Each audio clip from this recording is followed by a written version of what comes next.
A aprovação da PEC 55 garante por Constituição que o salário mínimo brasileiro será reduzido gradativamente até o ano de 2036.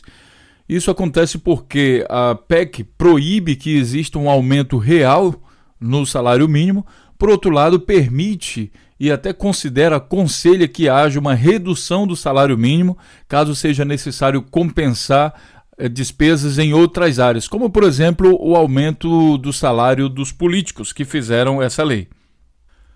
Seja bem-vindo ao canal Notícias Comentadas. Aqui a gente vai comentar aquela parte da notícia que ninguém te falou, que é a análise da notícia dentro do contexto.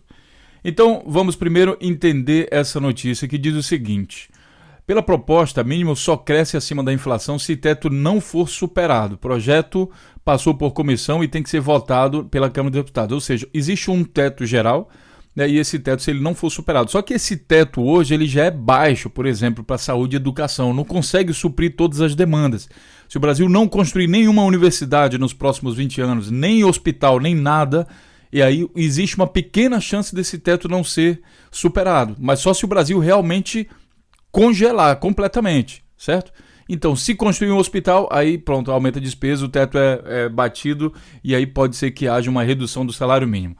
A proposta da PEC de teto prevê que o salário mínimo, que serve de referência para mais de 48 milhões de pessoas no Brasil, deixará de ter aumento real. Portanto, esse problema não atinge somente o pessoal do setor público, tá? Quem pensa que é só funcionário público, não.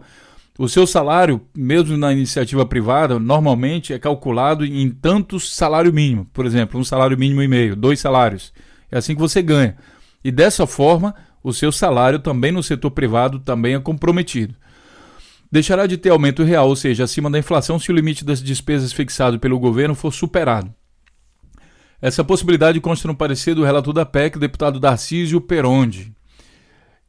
Para entrar em vigor, a proposta já foi aprovada, a gente sabe. O formato atual de correção. Pelo formato atual, que vale até 2019, o salário mínimo tem seu reajuste atrelado à variação da inflação no ano anterior, medida pelo INPC, mais a variação do Produto Interno Bruto de 2 anos. No início desse ano, o Departamento Intersindical o DIEESE avaliou que a política de valorização do salário mínimo, que teve início em 2007, com o governo do Lula, é reconhecida como um dos fatores mais importantes para o aumento da renda da população mais pobre e marca o sucesso de uma luta que promoveu um grande acordo salarial na história do país. A política estabelece ao mesmo tempo uma regra permanente e previsível, promovendo recuperação gradativa e diferida no tempo. Isso era passado, pessoal. Agora a Constituição mudou com a PEC 55, isso aqui tudo é passado. Agora vamos ter a redução gradativa. PEC do teto prevê congelar salários. A notícia também diz aqui, né, também foi incluída no texto a criação de um mecanismo de desvinculação das receitas da União de 30% com validade. Tá? O artigo foi incluído pelo relator. Tarará. Então, nesse link você tem a confirmação da notícia. Nesse outro link, salários congelados e menos concursos. Lógico, você vai empregar pessoas como? Vai atingir o teto, não tem como. Como a PEC 241 pode afetar o funcionalismo? Aqui na parte de salários congelados, ele diz o seguinte: de acordo com especialistas, existe a possibilidade de que, com a aprovação da proposta, que já foi aprovada, os funcionários públicos deixem de ganhar reajuste e não tenham suas remunerações corrigidas pela inflação. Repito, não somente os funcionários públicos, todo funcionário do setor privado que tem seu salário baseado no salário mínimo.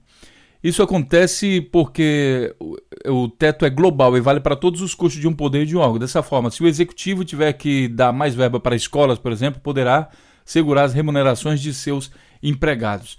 Na prática, isso equivaleria a reduzir salários, porque a inflação medida pelo IPCA é quanto o poder de compra de dinheiro perde em determinado período. Sem a correção, é como se o pagamento diminuísse, porque o mesmo valor compra menos que antes, entendeu? Então aqui está o respaldo daquilo que eu falei no início, que haverá uma redução do salário mínimo. Isso daqui é garantido, porque, imagine, aumenta a população, não tem como o salário mínimo aumentar, porque sempre vai bater nesse teto. E aí, para quem foi para as ruas, né, pedir esse momento, essa revolução e tudo mais, eu vou dar uma viagem aqui na história, não muito distante, em que justamente as pessoas que foram para a rua pedir uma melhoria para mostrar o que eles tinham. Eles vão lembrar desse tempo como sendo um tempo muito bom, que eram felizes e não sabiam. Em 2015, dezembro de 2015, nesse mesmo período do ano passado, com reajuste maior que esperado, o salário mínimo é o maior desde a ditadura militar. Isso aqui ainda foi no governo da Dilma. A última vez que os brasileiros tiveram um salário mínimo tão alto quanto o de 2016, General Figueiredo ainda comandava o último governo militar da história do Brasil. Os R$ 880 do ano, que vem representando o valor mais alto desde os 870 de 1983, em série ajustada pelo DIEESE. Pois é, isso aqui agora é saudade, porque a PEC 55 foi aprovada e com isso a gente tem também manifestações em todo o Brasil, um sistema que está se colocando na marra, as manifestações estão sendo reprimidas duramente. Enquanto isso, a gente vai assistindo o fim da democracia no Brasil. Eu aconselho que vocês vejam esse vídeo, é muito importante.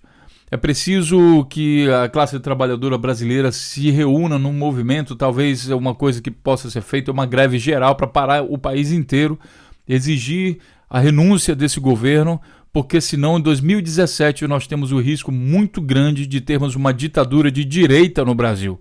Veja esse vídeo e depois comente. É um perigo muito grande. Para quem tinha medo de ditadura comunista, optou aí por uma ditadura de direita. Ditadura de direita é aquela que o povo passa fome, né? Quem acha que, por exemplo, Cuba era uma ditadura comunista, lá não existia o problema da fome. Ditadura de direita tem muita fome pela frente. Bom, deixe seu comentário aí, a gente se encontra então na próxima notícia. Um grande abraço e até lá.